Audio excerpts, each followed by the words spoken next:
దేవుని నామానికి వందనాలు. మనం ఒక సిరీస్ ఆఫ్ థీమ్ని ఫాలో అవుతూ ఉన్నాము. అదేంటంటే గద్దింపు నీ గుణాన్ని మారుస్తుంది, ప్రార్థన నీ ప్రవర్తనని మారుస్తుంది, స్తుతి నీ స్థితిని మారుస్తుంది, నీతి నీ నడకను మారుస్తుంది, యథార్థత నిన్ను యేసే చెంతకు నడిపిస్తుంది అని మనం చూసుకుంటున్నాము. దీంట్లో మొదటిది అయిపోయింది గద్దింపు నీ గుణాన్ని మారుస్తుంది, రెండోది ప్రార్థన నీ ప్రవర్తన మారుస్తుంది అని చెప్పేసి అయిపోయింది. ఇప్పుడు నీతి నీ నడకను మారుస్తుంది అన్న టాపిక్ని మనం ఈరోజు ధ్యానిద్దాం. అయితే ఇక్కడ రోమీలకు రాసిన పత్రిక 2:5-6 చదువుకుందాం. నీ కాఠిన్యంను మార్పు పొందని నీ హృదయంను అనుసరించి ఉగ్రత దినమందు అనగా దేవుని న్యాయమైన తీర్పు బయలుపరచబడు దినమందు నీకు నీవే ఉగ్రతను సమకూర్చుకొనుచున్నావు. ఆయన ప్రతి వానికి వాని వాని క్రియలు చొప్పున ఫలం ఇచ్చును. సత్క్రియను ఓపికగా చేయిచు మహిమను ఘనతను అక్షయతను వెదుకు వారికి నిత్య జీవంను ఇచ్చును. 10వ వచనం, సత్క్రియ చేయి ప్రతివానికి మొదట యూదునికి గ్రీస్ దేశస్థునికి మహిమయు ఘనతయు సమాధానమును కలుగునని దేవుని గ్రంథంలో రాయబడింది. ఇక్కడ మన టాపిక్ ఏంటి? నీతి నీ నడకను మారుస్తుంది. మనం దేవుని గ్రంథంలో మనం చూస్తే అసలు ఎవరు నీతిమంతుడు? దేవుడు నీతిమంతుడు, న్యాయస్థుడు. యేసుప్రభు నీతిమంతుడు. ఏ అపరాధం చేయకపోయినా తండ్రి అయిన దేవుడు ఆయన సొంత కుమారుని పంపించి బలియాగంగా మన పాపముల కొరకు క్షమాపణగా ఆయన్ని సిలువ మీద మరణానికి అప్పగించారు. అయితే ఆయన నీతిమంతుడు, ఏ పాపము ఎరగని వాడు. కాబట్టి దేవుని గ్రంథంలో, ఓల్డ్ టెస్టమెంట్ గ్రంథంలో రాయబడి ఉంది ఏంటంటే దేవుడు పరిశుద్ధుడు, ఆయన మనల్ని కూడా పరిశుద్ధులుగా ఉండాలని కోరుకుంటున్నాం. అలాగే ఆయన నీతిమంతుడు. మన నీతి, మనకేదన్నా ఏ కాస్త నీతి ఉన్నా అదంట ఆయన గొప్ప నీతిమంతుడు. కాబట్టి ఆయన నీతి ముందు అది మురికి గుడ్డల వలె ఉన్నది అని రాయబడింది. కాబట్టి మనమందరం కూడా అయోగ్యులము, అల్పులము, పాపులము, మనం మంటివారమని ఆయన జ్ఞాపకం చేసుకోమని మనం ఆయన్ని అడగాలి. సత్క్రియను ఓపికగా చేయించు మహిమను ఘనతను అక్షయతను వెదుకు వారికి నిత్య జీవం ఇచ్చును. కాబట్టి మనం నిత్య జీవం పొందుకోవాలంటే మనము నీతిగా బ్రతకాలి. అందరము పాపులమే. కాబట్టి అంత నీతిగా మనం బ్రతకడం చాలా కష్టము అని చెప్పేసి అందరం అనుకుంటాము. కానీ మనం నీతిని వెంబడిస్తూ నీతిగా బ్రతకాలని మనలో ఆశ ఉంటే కూడా అది చాలు. దేవుడు ఇష్టపడతాడు, దేవుడు చూస్తూ ఉంటారు, దేవుడు గమనిస్తూ ఉంటాడు. మనం ఎలా ప్రయాసపడుతున్నామో తప్పు చేయకుండా ఉండడానికి, ఆయనకి ఇష్టలైన బిడలుగా ఉండడానికి. మనలో ఇక్కడ నీతి నీ నడకను మారుస్తుంది. మన నడకను మార్చుకోవడానికి మనం ఎలా ప్రయత్నం చేస్తున్నామని మన ప్రయత్నాన్ని ఆయన గమనిస్తాడు. అందుకే అక్కడ సత్క్రియలు చేయవారికి ఆయన బహుమానం ఇస్తారు, నిత్య జీవాన్ని ఇస్తారని రాయబడింది. కాబట్టి ఇక్కడ నీతి అంటే ఏంటి? నీతి మనల్ని దేవునికి దగ్గరగా నడిపిస్తుంది. అలాగే మనల్ని లోకంలో వెలుగు బిడలుగా జీవించడానికి మనకి ఈ నీతి అనేది సహాయం చేస్తుంది, దారి చూపిస్తుంది. నీతి అంటే మన నైతిక ప్రవర్తన, మన యొక్క స్పిరిచువల్ లైఫ్. నీతిగా బ్రతకడానికి సత్ప్రవర్తన మంచి ప్రవర్తన కలిగి ఉండడం, లేదా న్యాయం చేయడం, ఇలాంటి మంచి విలువలు, ఉన్నత ప్రమాణాలని మనం కలిగి ఉండాలి. అవి చాలా అవసరం. కాబట్టి నీతి ఏంటో తెలుసుకున్న మనము మరి నీతిగా బ్రతకాలి కదా. నీతిగా బ్రతకడం కష్టం అని అనుకున్నా నీతిగా బ్రతకడానికి మనం ప్రయత్నం చెయ్యాలి. అది మన నడవడికను, ఈ నీతి అనేది ఏంటంటే మన నడవడికను మార్చి మన ప్రవర్తన మనకి నేర్పిస్తుంది. ఒక వ్యక్తి సరైన మార్గంలో నడవడానికి ఈ నీతి సహాయం చేస్తుంది. మరి మనకి ఈ నీతి ఎక్కడ దొరుకుతుంది? దేవుని గ్రంథంలో, దేవుని వాక్యాల్లో, యేసు ప్రభు యొక్క బోధలో ఎన్నో రాయబడి ఉంది. ముఖ్యంగా సామెతల గ్రంథంలో దేవుని యొక్క నీతి న్యాయముల గురించి ఎన్నో వాక్యాలు మనం చూస్తాం. అలాగే ఇంకా తక్కిన గ్రంథాల్లో కూడా యేసు ప్రభు బోధలో న్యూ టెస్ట్మెంట్లో మనం చూస్తాం. అన్నిటికంటే ముఖ్యంగా కీర్తనల 1వ అధ్యాయము 6వ వచనంలో ఏమని ఉంటుందంటే, నీతిమంతుల మార్గము యెహోవాకు తెలియను, దుష్టుల మార్గము నాశనమునకు నడుపును. కాబట్టి మనం నీతిమంతులుగా ఉంటే దేవుడు మనకి ఆ బహుమానం ఇస్తాడు. ఇక్కడ చూడండి, కాబట్టి న్యాయ విమర్శలో దుష్టులను, నీతిమంతుల సభలో పాపులను నిలువరు, దుష్టుల మార్గం నాశనమునకు నడుపును. మరి అలా మనం జీవించాలంటే మనం ఏం చేయాలంటే, ఇదిగో కీర్తన 1వ అధ్యాయము 1వ వాక్యం, దుష్టుల ఆలోచన చెప్పున నడువక, పాపుల మార్గంన నిలువక, అపహాసకులు కూర్చుండు చోటన కూర్చుండుక, యెహోవా ధర్మశాస్త్రం నందు ఆనందించుచు దివారాత్రంలో దానిని ధ్యానించేవాడు ధన్యుడు. కాబట్టి మనం ఏం చేయాలి? యెహోవా ధర్మశాస్త్రం నందు ఆనందించుచు దివారాత్రులు దాన్ని ధ్యానిస్తూ ఆ దేవుని వాక్యంలో ఉన్న ఆ వాక్యాలన్నిటినీ కూడా మనము నెమరు వేసుకుంటూ దాని ప్రకారం, దేవుని వాక్యం ప్రకారం జీవించడానికి ప్రయత్నం చేస్తే ఈ నీతి అనేది మన నడకను మారుస్తుంది అని దేవుని గ్రంథంలో రాయబడి ఉంది. ఇక్కడ ఒక వచనం చూద్దాము.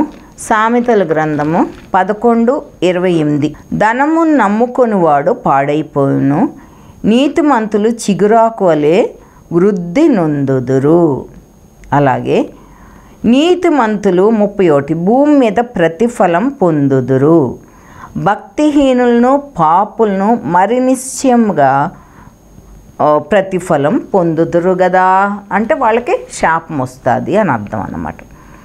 అలాగే నీతిమంతుల ఇల్లు నిలుచును.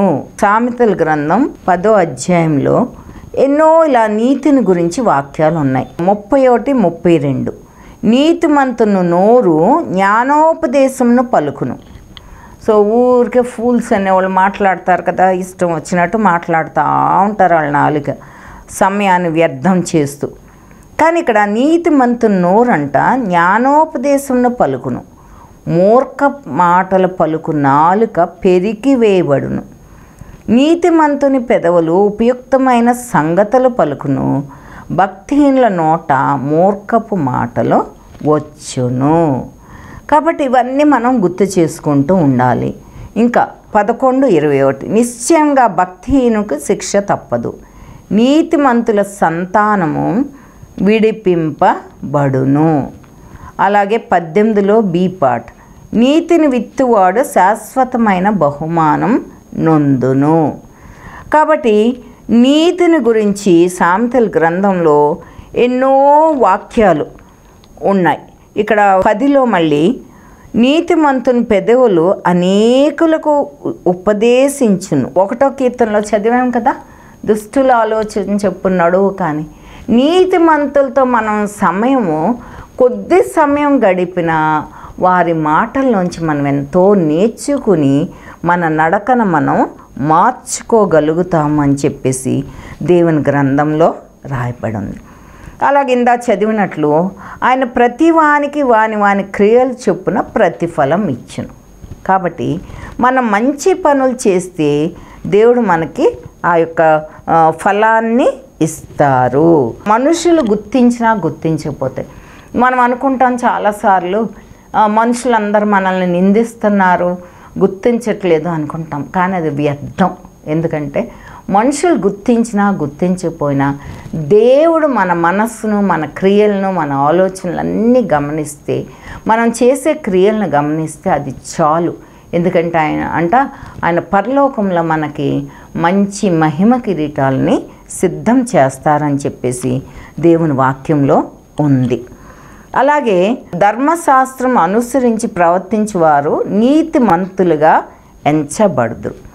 ఏ ధర్మశాస్త్రము? మోషేకి ఇచ్చిన ధర్మశాస్త్రంలో ఉన్న 10 ఆజ్ఞలను మనం అవలంబించి వాటి ప్రకారం మనం బ్రతికితే దేవుడు మనల్ని నీతిమంతులుగా ఎంచుతారు.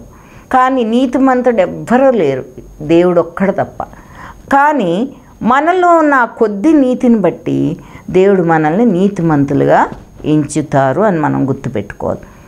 అలాగే 1 తిమోతికి రాసిన పత్రిక 6వ అధ్యాయము 11-12 వచనాలు మనం చదువుకున్నాం. దైవజనుడా, నీవైతే వీటిని విసర్జించి నీతిని, భక్తిని, విశ్వాసమును, ప్రేమను, ఓర్పును, సాత్వికమును సంపాదించుకొనుటకు ప్రయాసపడుము.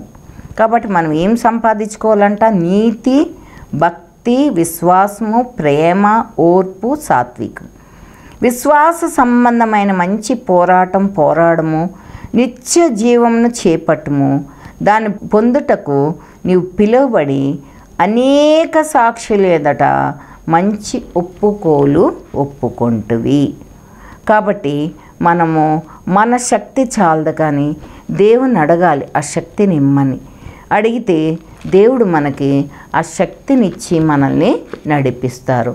అలాగే 37వ దావీదు కీర్తనలో ఏమని రాయబడి ఉందంటే 27-28, కీడు చేయట మాని మేలు చేయము, అప్పుడు నీవు నిత్యము నిలిచుదు. ఏలైనగా యెహోవా న్యాయంను ప్రేమించువాడు, ఆయన తన భక్తులను వీడువడు, వారన్నిటికీ కాపాడబడుదురుగాక. భక్తిహీనుల సంతానం నిర్మూలమగును, నీతిమంతులు భూమిని స్వతంత్రించుకొందురు, వారు దానిలో నిత్యము నివసించెదరు.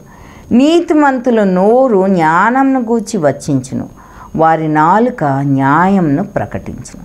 కాబట్టి ఇక్కడ ఈ వాక్యాల్లో ఎక్కువగా నీతిని గురించి, నీతిమంతుడు, నీతి న్యాయాల గురించి దేవుని గ్రంథంలో రాయబడి ఉన్నవి. అలాగే ఇక్కడ 38-39 అదే అధ్యాయంలో సమాధానపరచు వారి సంతతి నిలుచును గాని ఒక్కడైనను నిలువకుండా అపరాధులు నశించెదరు, భక్తిహీనుల సంతతి నిర్మూలమగును. కాబట్టి ఇవన్నీ మనం గుర్తుంచుకొని దేవుని కొరకు, దేవుని నీతి ఏంటో తెలుసుకొని జ్ఞానం కలిగి మనం నీతిగా ప్రవర్తించడానికి మనం ప్రయత్నం చేయాలి. అలాగే గలతీయులకు రాసిన పత్రికలో 6-7, మనుషుడు ఏమి విత్తునో ఆ పంటనే కోయును. ఎలాగనగా తన శరీరేచ్ఛలను బట్టి విత్తువాడు తన శరీరం నుండి క్షయమను పంట కోయును, ఆత్మను బట్టి విత్తువాడు ఆత్మ నుండి నిత్య జీవమను పంటను కోయును. కాబట్టి మనం గుర్తుపెట్టుకోవాలి, మనం క్షయమని పంటను కోస్తున్నామా, నిత్య జీవం అనే బహుమానాన్ని పొందుకోవడానికి ఆత్మ యొక్క నడిపింపుతో మనం బ్రతుకుతున్నామా అన్న విషయాన్ని మనం ఎప్పుడు కూడా జ్ఞాపకం చేసుకోవలసిన వారమై ఉన్నాము. ఇక్కడ ఆయన మనకి హెచ్చరిస్తున్నారు, మనుషుడు ఏం విత్తునో ఆ పంటనే కోయును. What we sow we reap అనే ప్రోవర్బ్ ఉంది ఇంగ్లీష్లో. What we sow we reap, మనం చేసిన క్రియలను బట్టి ఆ ప్రతిఫలాన్ని మనం పొందుకుంటాము అని చెప్పేసి ఒక ప్రోవర్బ్లో రాయబడి ఉంది. ఆ ప్రోవర్బ్స్ అన్నీ కూడా దేవుని గ్రంథంలోని సామెతల నుంచి, సొలొమోను రాజు జ్ఞానయుక్తమైన మాటల నుంచే అవన్నీ కూడా వచ్చినాయి అని చెప్పేసి మనం గ్రహించాలి. అన్నీ ఆ ప్రోవర్బ్స్ అనేవి చాలా ఉంటాయి, నీతి వాక్యాలు, అవన్నీ కూడా సామెతల గ్రంథం నుంచి రచించబడి. సామెతల గ్రంథము 21:2లో ఏం రాయబడిందో చూద్దాం. ఒకడు తనకేర్పరచుకున్న మార్గం ఎట్టిదైనను తన దృష్టికి అది న్యాయంగా అగుపడును, యెహోవాయే హృదయములను పరిశీలన చేయువాడు. నీతి న్యాయములను అనుసరించి నడుచుకుంటా బలులను అర్పించుట కంటే యెహోవాకు ఇష్టము. కాబట్టి ఆ పాత రోజుల్లో మన ఓల్డ్ టెస్ట్మెంట్ డేస్లో చాలా బలులను అర్పించేసేసి వాళ్ళు ప్రాయశ్చిత్తం పొందేవాళ్ళు. తర్వాత యేసుప్రభు వచ్చాక తర్వాత కూడా భక్తులు చెప్పిన మాటలు ఏంటంటే, బలులను అర్పించుట కంటే మీ హృదయాలను దేవునికి ఇవ్వడం శ్రేష్టమైంది. అలాగే ఇక్కడ ఏమంటున్నారు, నీతి న్యాయం అనుసరించి నడుచుకుంటా చాలా శ్రేష్టమైంది. కాబట్టి ఏం చేయాలి, మనం శ్రేష్టమైంది చేయడానికే మనం ఎప్పుడు కూడా ప్రయత్నం చెయ్యాలి అని మనం గుర్తుపెట్టుకోవాలి. అలాగే 13వ వచనంలో, భక్తిహీనులు ఆయన నాశనంలో కూల్దురు. సామెతలు 21:23 చదువుకుందాం. నోటిని నాలుకను భద్రం చేసుకొనివాడు శ్రమల నుండి తన ప్రాణంను కాపాడుకొనును. మనం నీతిగా ఉండాలంటే, ఎప్పుడు కూడా న్యాయంగా మాట్లాడాలంటే కూడా ఎప్పుడు మన నోటిని భద్రం చేసుకోవాలి, ఆధీనంలో పెట్టుకోవాలి. దేవుని వాక్యంలో ఉంది కదా, ప్రభా నా హృదయ ధ్యానంలో, నా నోటి మాటలు నా హృదయ ధ్యానంలో నీకు అంగీకారం లగునుగాక అని చెప్పి రాయబడింది. కాబట్టి ఎప్పుడు కూడా మన నోటి మాటల విషయం మనం ఎంతో జాగ్రత్తగా ఉండాలి. ప్రతిరోజు దేవుణ్ణి మనల్ని ఆయన ఆధీనంలో ఉంచుకొనమని మనం బ్రతిమాలుకోవాలన్నమాట. కీర్తనల గ్రంథము 34లో ఒక వాక్యం చూద్దాము, 13 నుంచి. చెడ్డ మాటలు పలుక్కుండా నీ నాలుకను, కపటమైన మాటలు పలుక్కుండా నీ పెదవులను కాచుకొనుము. కీడు చేయటం మాని మేలు చేయము, సమాధానంను వెతికి దాని వెంటాడము. యెహోవా దృష్టి నీతిమంతుల మీద ఉన్నది, ఆయన చెవులు వారి మొరలకు ఒగ్గి ఉన్నవి. కాబట్టి మనం ఎలా ఉంటున్నాం, నీతిమంతులుగా ఉంటున్నామా లేదా అని ఎవరికి వారం స్వపరీక్ష చేసుకోవాలి. కాబట్టి న్యాయంగా ప్రవర్తిస్తున్నామా, నీతిమంతులుగా ఉంటున్నామా అని గ్రహించుకోవాలి.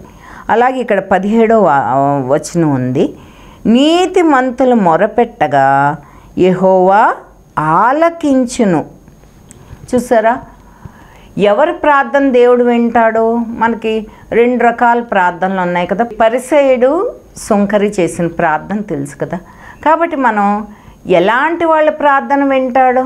కాబట్టి ఇక్కడ మనం ఆలోచించుకోవాల్సింది ఏంటంటే, నీతిమంతులు మొరపెట్టగా యెహోవా ఆలకించును.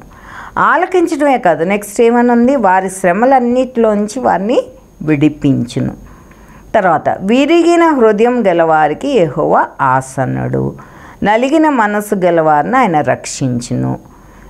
నెక్స్ట్ చూడండి, నీతిమంతునికి కలుగు ఆపదలు అనేకములు. మనం ఎన్నోసార్లు అనుకుంటాం, ఏంటి స్ట్రగుల్స్, ఏంటి ఆపదలు, ఏంటి శోధనలు ఎన్నో వస్తున్నాయి నాకు అని అనుకుంటాం. కానీ అవి మనకి టెస్ట్ కింద దేవుడు అలౌ చేస్తూ ఉంటాడు. మనం ఇంకా ఆత్మీయంగా ఎదగడానికి, బలపడడానికి దేవుడు అలౌ చేసే ఆ శోధనలు అన్నమాట. కాబట్టి ఆపదలు అనేకములు. కానీ ఏం చేస్తున్నారు, యెహోవా మనల్ని విడిచిపెట్టాడు కదా, నిన్ను విడువను ఎడబాయనని వాగ్దానం చేసిన ఆ దేవుడు ఇక్కడ ఏమంటున్నారు, దేవుని వాక్యంలో రాయబడి ఉంది ఏంటి, 19వ వచనం, నీతిమంతుని కలుగు ఆపదలు అనేకములు, వాటన్నిటిలో నుండి యెహోవాన్ని విడిపించును. అలాగే 21లో చూద్దాం, నీతిమంతుని ద్వేషించువారు అపరాధులుగా ఎంచబడుతారు. ఇది కూడా మనం గుర్తుపెట్టుకోవాలి. ఎప్పుడు కూడా అవతల వాళ్ళని ఏ మాట పడితే ఆ మాట అనేసి మనము వాళ్ళని బాధ పెట్టకూడదు, వాళ్ళ క్యారెక్టర్కి మనం నింద తేకూడదు. తెస్తే ఇక్కడ చూసారా, నీతిమంతుని ద్వేషించేవారు అపరాధులుగా ఎంచబడదు. ఎందుకంటే చాలామంది బిడ్డలు దేవుని కొరకు బ్రతకాలి అని చెప్పేసి బ్రతుకుతూ ఉంటారు. కానీ కొంతమంది ఏం చేస్తారంటే వాళ్ళ మీద అనవసరమైన నిందలు వేయడానికి చూస్తూ ఉంటారు. మనం ఇక్కడ ఏమేమి చేయకూడదు, ఏమేమి చెయ్యాలి, ఏదన్నా మనకి శోధన వచ్చినప్పుడు 37 దావీదు కీర్తన 5-6 వచనాల్లో ఏమని ఉందంటే, నీ మార్గంను యెహోవాకు అప్పగింపుము, నీవు ఆయనను నమ్ముకొనుము, ఆయన నీ కార్యంను నెరవేర్చును. యెహోవా ఎదుట మౌనంగా ఉండుము, ఆయన కొరకు కనిపెట్టుకొను. కాబట్టి మనం ఇలా ప్రవర్తిస్తే దేవుడు మనతో ఉంటారు. తర్వాత చాలా ముఖ్యమైన వర్స్ ఏంటంటే సామెతల గ్రంథము 10వ అధ్యాయము 2, 3, 11. భక్తిహీనుల ధనము వారికి లాభకరం కాదు, నీతి మరణం నుండి రక్షించును. మనం నీతిగా బ్రతితే మనల్ని మరణం నుండి రక్షించేదిగా ఉంది. అలాగే 11వది, నీతిమంతుని నోరు జీవపు ఊట. చూసారా, నీతిమంతులతో మనం ఒక్క 2 నిమిషాలు గడిపినా వాళ్ళ మాటల్లో ఎంతో జ్ఞానం ఉంటుందని మనం గ్రహించాలి. భక్తిహీనుల నోరు బలాత్కారం మరుగుపరచును. కాబట్టి ఇక్కడ ఈ నీతిని గురించి చదివిన ఎన్నో వాక్యాల్లో నీతిమంతుల గురించి ఉంటుంది, వెంటనే భక్తిహీనుల గురించి ఉంటుంది. కాబట్టి అది తప్పకుండా మనం గుర్తుపెట్టుకోవాలి. తర్వాత తీర్పు తీర్చకూడదు ఎవరిని కూడా. రోమిలికి రాసిన పత్రిక 2:1 ఉంటుంది. ఎవరిని కూడా మనం తీర్పు తీర్చకూడదు. తర్వాత దేవుడికి మనకి ఏది అవసరమైంది ఎరుగును కాబట్టి ఆయన మన ప్రతి అవసరాన్ని చూసుకుంటారు. కాబట్టి మనం శరీరేచ్ఛలను లోక ఆశల గురించి పోకూడదు. తర్వాత నీతిగా బ్రతకడం అనేది చాలా కష్టం, కానీ దేవుడు మనకు తోడే ఉంటే మనము అలా బ్రతకడానికి దేవుడు మనకి కృప చూపిస్తాడు. లూకాసు సువార్త 6:33 చూద్దాం. మీకు మేలు చేయవారికి మేలు చేసిన ఎడల మీకేమి మెప్పు కలుగును, పాపులను అలాగే చేయుదురు కదా. తర్వాత తీర్పు గురించి చెప్తారు. కాబట్టి మీ తండ్రి కనికరం గలవాడై ఉన్నట్టు మీరును కనికరం గలవాడై ఉండుడి, తీర్పు తీర్చకుడి, అప్పుడు మిమ్మల్ని గూర్చి తీర్పు తీర్చబడదు. క్షమించుడి, అప్పుడు మీరు క్షమింపబడదురు. మీరు ఏ కొలతతో కొలుతురో ఆ కొలతతోనే మీకు మరలా కొలవబడినని యేసు ప్రభు చెప్పిన ఈ మాటలను మనం చూస్తాం. తర్వాత యాకోబులో దేవుడు నాలుకను గురించి రాస్తారు కదా, అది బాగా చదవండి. యాకోబు 3వ అధ్యాయంలో ఆ నాలుక చిన్నదైనా ఎంతో పాపం చేస్తుందని, అది ఎంత నష్టం నాశనాన్ని కలిగిస్తుందంటే అది చిన్న అవయమైనప్పటికీ అది చాలా నష్టాన్ని కలిగిస్తుంది. కాబట్టి మన నాలుకను మనం ఆధీనంలో ఉంచుకోవాలి.